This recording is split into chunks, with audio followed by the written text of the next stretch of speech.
Welcome to chemistry classes बच्चों। पिछले video में मैंने आपको बताया था कि लिगेंड्स के नाम कैसे लिखे जाते हैं और आज के इस वीडियो में मैं आपको बताऊंगी कि कॉम्प्लेक्सेस के IUPAC नोमेनक्लेचर में सेंट्रल मेटल कैटायन या सेंट्रल मेटल एटम के नाम हम कैसे लिखते हैं।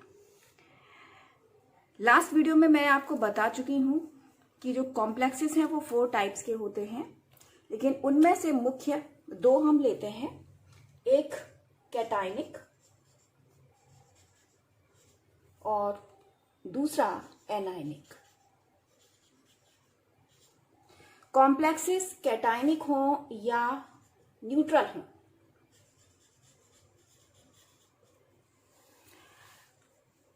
मेटल एटम या सेंट्रल मेटल कैटायन के नाम सिंपल तरीके से रहते हैं, सिंपल नेम रहते हैं, जबकि एनायनिक कॉम्प्लेक्सेस में सेंट्रल मेटल कैटायन या मेटल एटम का नाम सफिक्स ATE8 लगाकर लिखा जाता है।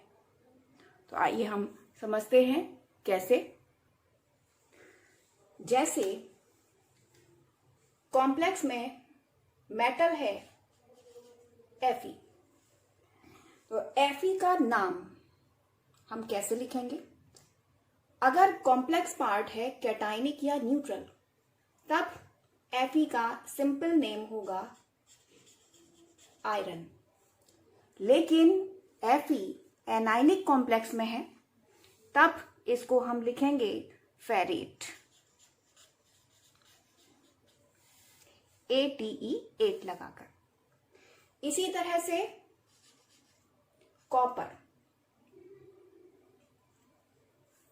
कैटायनिक या न्यूट्रल कॉम्प्लेक्स पार्ट में Cu को हम कॉपर ही लिखेंगे, लेकिन एनायनिक कॉम्प्लेक्स में हम लिखते हैं क्यूप्रेट।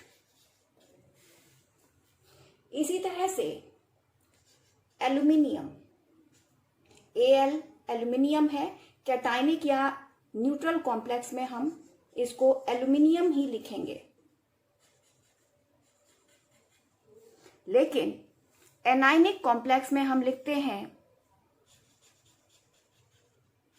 एल्यूमिनेट।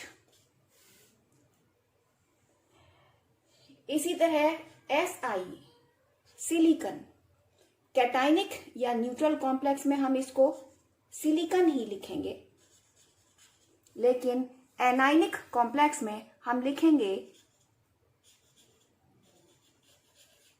सिलिकेट। इसी तरह से लेड कैटायनिक या न्यूट्रल कॉम्प्लेक्स में हम लेड का नाम लेड ही लिखेंगे, लेकिन एनायनिक कॉम्प्लेक्स में हम लिखते हैं प्लम्बेट।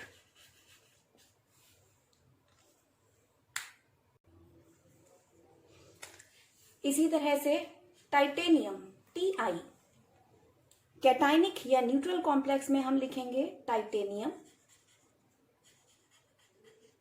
लेकिन एनायनिक कॉम्प्लेक्स में इसका नाम होगा टाइटेनेट।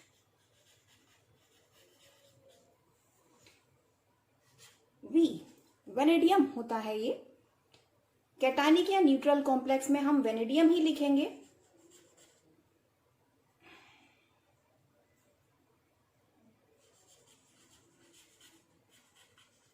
लेकिन एनायनिक कॉम्प्लेक्स में हम लिखेंगे वेनेडेट। इसी तरह से Cr chromium, cationic neutral complex में हम क्रोमियम ही लिखेंगे, लेकिन एनायनिक कॉम्प्लेक्स में हम लिखेंगे क्रोमेट। कोबाल्ट कैटायनिक या न्यूट्रल में एज इट इज कोबाल्ट ही लिखेंगे, लेकिन एनायनिक में हम लिखेंगे कोबाल्टेट। इसके बाद मरकरी। कैटायनिक या न्यूट्रल कॉम्प्लेक्स में हम मरकरी ही लिखेंगे, लेकिन एनायनिक कॉम्प्लेक्स में लिखते हैं मर्क्यूरेट।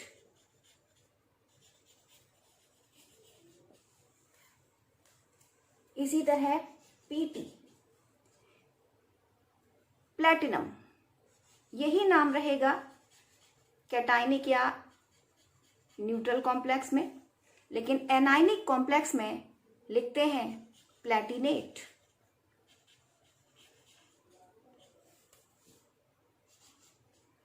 एयू, कैटायनिक या न्यूट्रल कॉम्प्लेक्स में हम लिखेंगे गोल्ड, जबकि एनायनिक में हम लिखेंगे ऑरेट। तो इस तरह से हमने क्या देखा कि यदि IUPAC सिस्टम में हम कॉम्प्लेक्स के नाम लिख रहे हैं और कॉम्प्लेक्स पार्ट कैटायनिक या न्यूट्रल है, तब उस कंडीशन में हम सेंट्रल मेटल एटम या सेंट्रल मेटल कैटायन के नाम एज इट इज लिखते हैं, जबकि एनायनिक कॉम्प्लेक्स पार्ट में इनके नाम में सफिक्स ATE8 लग जाता है। तो इस तरह बच्चों आपको समझ में आ गया होगा कि सेंट्रल मेटल कैटायन या सेंट्रल मेटल एटम के नाम हम कैटायनिक या न्यूट्रल कॉम्प्लेक्स में कैसे लिखेंगे और एनायनिक कॉम्प्लेक्स में कैसे लिखेंगे। तो इस तरह से अब आपको सेंट्रल मेटल कैटायन के नाम भी IUPAC सिस्टम में समझ में आ गए होंगे। लिगेंड्स के नाम मैं पिछले वीडियो में आपको समझा चुकी हूं।